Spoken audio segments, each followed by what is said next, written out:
छीन टपाक डम डम। हेलो अस्सलाम वालेकुम and welcome back to my YouTube channel. So hope so you doing well. आज की वीडियो थोड़ी सी मोटिवेशन होने वाली है उन स्टूडेंट्स के लिए जो कि बहुत ही ज़्यादा मायूस हैं या बहुत ही दिल छोटा करके बैठे हुए हैं जस्ट बिकॉज कि उनका एडमिशन नहीं हुआ। So it's a motivational time. ये मोटिवेशन स्टोरी आप कह सकते हैं या कुछ भी, मतलब जो भी आप समझना चाहो। एक्चुअल में इस round about 12 AM right now, रात के। और अभी देख सकते हैं आपके अंधेरा ही अंधेरा है, हर जगह कोई बंदा नहीं है इस टाइम पे। और आपकी बाजी जो है वो अकेली भूतनी बन के तो भटक रही है रोड्स पे। तो खैर, बाकी बातों को एक साइड पे करके आज की थोड़ी मोटिवेशनल स्पीच स्टार्ट करते हैं। ऐसा मैंने इसकी कोई प्रिपरेशन नहीं की हुई, वैसे मुझे प्रिपरेशन करनी चाहिए थी, लेकिन मैंने कहा चलो थोड़ी सी ऑर्गेनिक स्टोरी आपके साथ शेयर करते हैं। तो ये बात है उन दिनों की जब मैं भी आपकी तरह थी, बिल्कुल नल्ली सी। मैं रही थी, I was applying for masters degree in different countries. Like country था वो था आइडियल कंट्री जो था वो था साउथ कोरिया। तो मैं पागलों की तरह साउथ कोरिया की लगी हुई थी।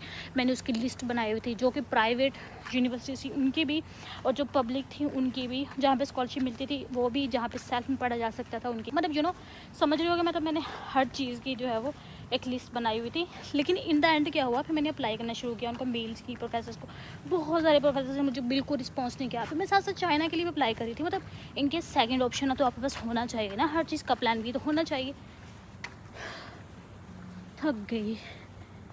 हाँ, ये देखो ये भूतिया गली है सारी की सारी। तो खैर, आपने इसको ध्यान नहीं देना, ठीक है। तो मैं आपको बता रही थी कि मैं मतलब अप्लाई कर रही थी, तो मैंने साथ साथ प्लान बी के तौर पे जो है वो चाइना को रखा हुआ था। ऐसा मेरा वो चाइना का मूव करने का कोई प्लान नहीं था, और ना ही मुझे पर्सनली चाइना को पसंद था ज़्यादा। तो फिर जो है उन्हें अप्लाई करना, यूनिवर्सिटीज़ में अप्लाई किया, प्रोफेसर्स को मेल्स की, और बहुत पापड़ बेले, बहुत जितने बेले जा सकते थे, ठीक है। लेकिन इन द एंड क्या हुआ कि मुझे कहीं से रिस्पॉन्स ही नहीं आया। एक दिन मुझे रिस्पॉन्स आया अचानक, सुबह का टाइम था, आई थिंक 8 बजे का टाइम था। मुझे रिस्पॉन्स आया कि sorry, we can not accept your request because I don't have enough funding to to support you. मैंने कहा चलो जैसा भी रिस्पॉन्स है, लेकिन आया तो सही ना टेस्ट।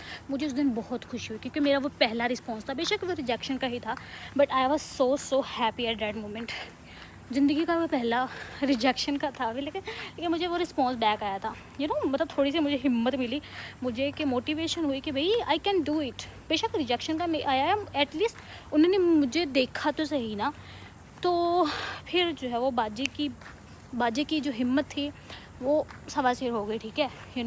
बाजी ने फिर अप्लाई करना शुरू किया, दे तनातन। पहले मैं रिमाइंडर्स भी नहीं भेजती होती थी, मतलब इतनी मैं भी काइंड ऑफ मायूस से हो चुकी थी कि मतलब कौन ही देखेगा यार, कौन ही मतलब रिस्पॉन्स करेगा, वो देखते नहीं है मेल्स और इस तरह लेकिन मैंने कहा अबे रिजेक्शन की मेल आई है तो बेशक रिजेक्शन की मेल आई, मुझे वो कबूल है, लेकिन आए ज़रूर, ठीक है।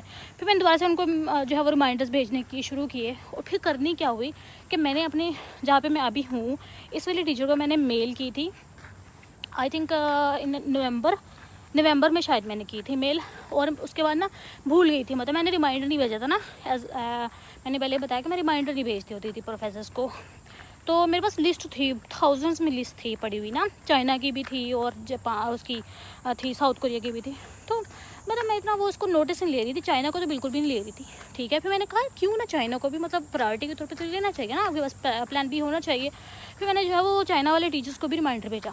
फिर मुझे जो है वो रिजेक्शन के आने शुरू हुई मेल्स, रिजेक्शन की आई मेल्स कि सॉरी मैं नेक्स्ट ईयर जो है वो रिटायर होने वाला हूँ, मेरे पास एक का मुझे आया कि मेरे पास स्पेस नहीं है, already I have so many students. फिर एक का आया कि सॉरी मैं इंटरनेशनल स्टूडेंट्स ले नहीं सकता, इस तरह के आते रहे। फिर जब मैंने अपनी इस सुपरवाइज़र जिसके पास मैं अभी हूँ इसको भी मैंने रिमाइंडर भेजा, और करनी क्या हुई कि इसका मुझे रिमाइंडर, सेकेंड रिमाइंडर पर भी मुझे कोई रिस्पॉन्स नहीं आया। मैंने कहा कोई बात नहीं, कुछ नहीं हुआ। तभी जो है वो मैं साउथ कोरिया की तरफ ज़्यादा तगड़ों से लगी हुई थी, लगी हुई थी सब कुछ।